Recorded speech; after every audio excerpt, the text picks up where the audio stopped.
7h49, a primeira turma do STF rejeitou por unanimidade os recursos apresentados pela defesa do ex-presidente Jair Bolsonaro na ação sobre a tentativa de golpe de Estado.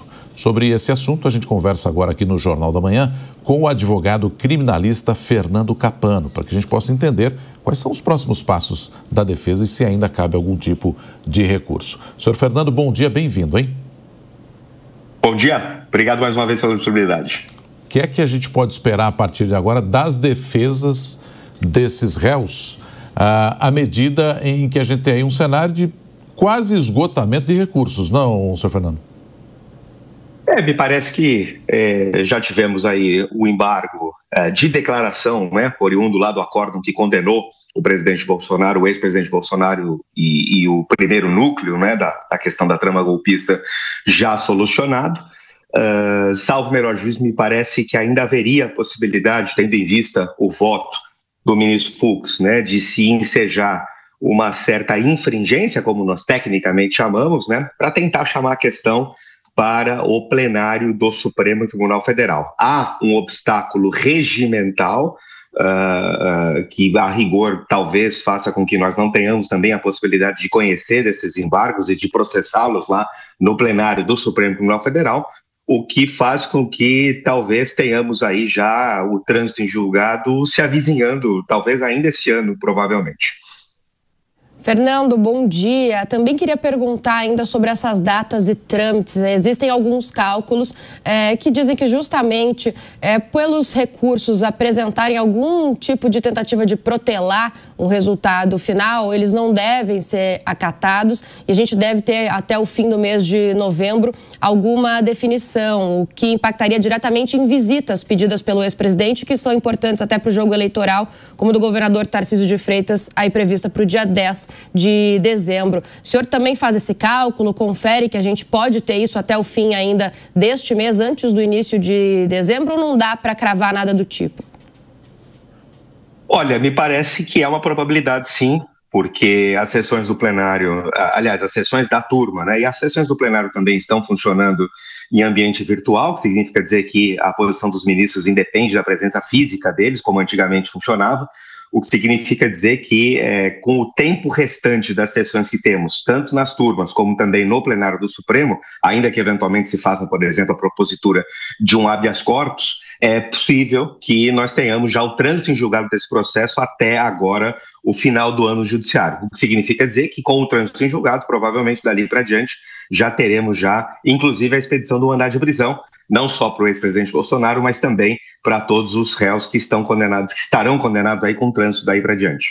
Nós estamos conversando com o advogado criminalista Fernando Cappano. Senhor Fernando, a Deise Ciocari tem uma pergunta para o senhor. Deise.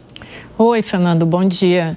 Fernando, eu queria saber qual é o melhor cenário para o ex-presidente Jair Bolsonaro diante desse julgamento no STF.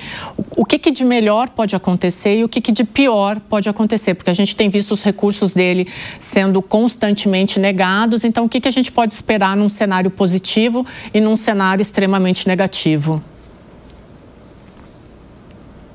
Pois é, Deise, obrigado pela ponderação. Eu penso que o melhor cenário, começando pelo melhor cenário, seria, de fato, que o embargo infringente com base no voto divergente do ministro Fux fosse objeto de um recurso e trouxesse o processo para o crivo do plenário do Supremo, em que todos os ministros poderiam se manifestar, à exceção do ministro Fachin, né? Como presidente do Supremo, ele não se manifesta nesse tipo de recurso. Então, o melhor cenário seria a procedibilidade desses embargos infringentes ou, em última análise, a propositura de um habeas corpus, que eventualmente também poderia fazer com que a análise da questão fosse levada ao crivo e ao juízo de valor do plenário do Supremo. E lá no plenário do Supremo a questão é um tanto quanto distinta, porque nós teríamos aí a possibilidade de reabrir, não em medida total, mas em grande medida a discussão oriunda lá da turma que culminou com as condenações do presidente Bolsonaro e desse primeiro núcleo.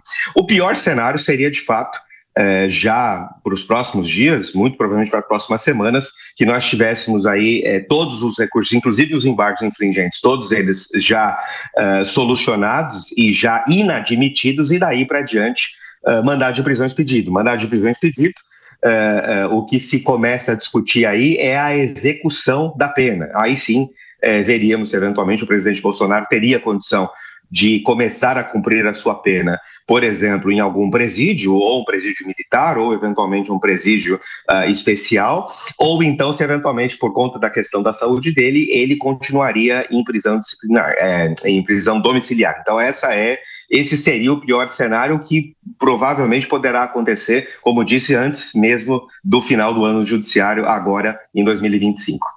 O Fernando, só para a gente fechar, quem determina isso, se ele tem condição ou não de ir para uma prisão comum ou a manutenção da prisão domiciliar, é apenas o ministro Alexandre de Moraes ou mais de um ministro podem decidir?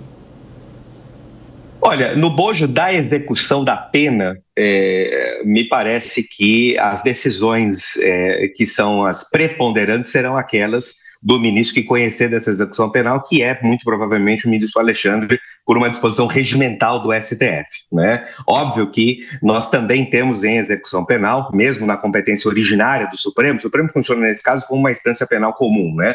Mesmo na execução penal nós temos aí a possibilidade de alguns recursos também, é verdade, o que atrairia a possibilidade de que outros ministros também pudessem opinar por essas condições de imposição da pena, mas preponderantemente me parece que haverá sim relatoria do ministro Alexandre nesse caso e, portanto, a ele caberá de maneira preponderante definir, pelo menos numa primeira análise, definir como a pena seria cumprida, em que local e em que condições, se eventualmente é caso de, por exemplo, retransferir para a prisão domiciliar em consequência da saúde dele. Há jurisprudência, há precedente nesse sentido, mas é uma discussão que está em aberto, porque o ex-presidente Bolsonaro também ostenta a condição de militar, né? E a posição dele como militar poderia eventualmente ensejar que ele cumprisse pena, por exemplo, não num presídio federal, e sim numa instalação militar. Tudo isso, obviamente, estará em aberto e será objeto de crivo, não só do ministro Alexandre, mas também de pedidos por parte da defesa do presidente Bolsonaro. Fernando Capano é advogado criminalista, conversando com você que acompanha a gente aqui no Jornal da Manhã. Fernando, muito obrigado, bom domingo aí para você. Eu agradeço mais uma vez, um bom domingo para todos.